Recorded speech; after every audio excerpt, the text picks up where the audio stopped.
Everyone knows the golden rule of survival. When in doubt, boil your water.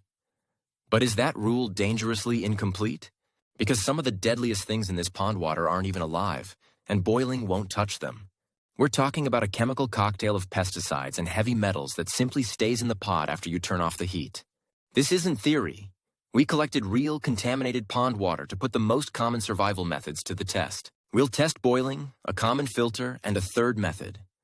The results will change how you think about safe water. So, what exactly are we up against? Before we purify, we have to understand the contamination. Visually, it's murky. Microscopically, it's a war zone. You have bacteria like E. coli and Salmonella. You have protozoa like Giardia and Cryptosporidium. And critically, you have viruses, which are much smaller and harder to remove than bacteria. Worse still, some heat-resistant spores and certain fungi can actually survive a standard 1-minute boil. Let's start with our first test. Simple boiling. We bring a sample of the pond water to a rolling boil for a full minute per official guidelines. The result? The water is disinfected, but it is not purified. All the dirt, heavy metals, and chemical toxins are still floating in there. This reveals a concept many people miss. Disinfection is not purification. One kills living things. The other removes everything else. Why does this matter? It comes down to this: turbidity, the cloudiness from suspended particles. This cloudiness is more than just ugly. It sabotages other purification methods. But which ones? First, it physically clogs filters. The tiny pores designed to catch bacteria get blocked almost instantly by dirt. This drastically reduces water flow. Second, these particles act like shields for microbes. Viruses and bacteria can hide behind specks of dirt, protecting them from chemical treatments. This shielding effect also renders UV purification pens almost useless in cloudy water. The light simply cannot penetrate the murk to do its job. Knowing this, we move to our second test: a standard, off-the-shelf portable water filter.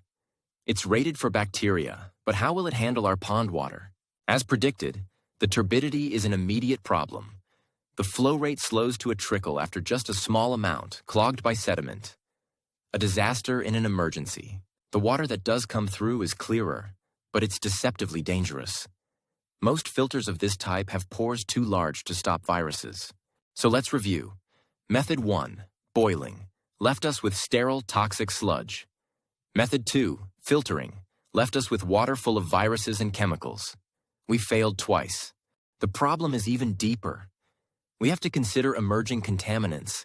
These are things like pharmaceuticals, pesticides, and microplastics in our water sources. Neither boiling nor a simple physical filter is designed to handle this modern chemical soup.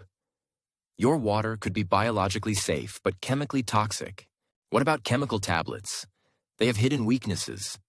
In cold water, their chemical reactions slow down, often requiring double the contact time. And what about DIY methods, like a sand and charcoal filter? They might reduce turbidity, but their performance is dangerously unreliable for pathogens. So if even chemical methods have failure points, is there any single method that's truly foolproof? The answer is no. We've seen every single method has a critical flaw when faced with real-world contaminated water. This is where we stop thinking one method and start thinking in layers. This brings us to Method 3, the multi-barrier approach. This strategy uses multiple steps, where each step covers the weaknesses of the others. Step 1. Deal with the turbidity. Let heavy sediment settle, or use a cloth to pre-filter big particles. This solves the clogging and shielding problem. Step 2. Disinfect. Now you can boil the pre-filtered water.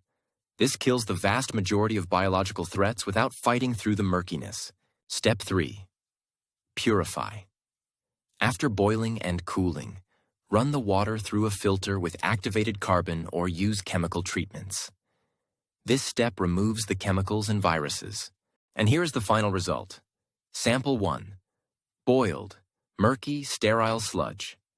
Sample 2. Filtered, clearer, but still unsafe. Sample 3. Multi-barrier, clear and truly safe. The claim we made at the beginning is now proven. In a real-world scenario with contaminated water, only one method truly worked. A single step is a gamble. For anyone serious about safety, understanding this is a critical shift in mindset.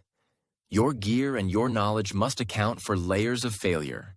Remember the 3 steps: clarify, disinfect, and purify. Pre-filter the gunk, boil for pathogens, then use a final stage to remove chemical threats. Don't get caught by surprise. Reevaluate your water plan now. Share this video with someone who needs to know the difference between boiled and safe water.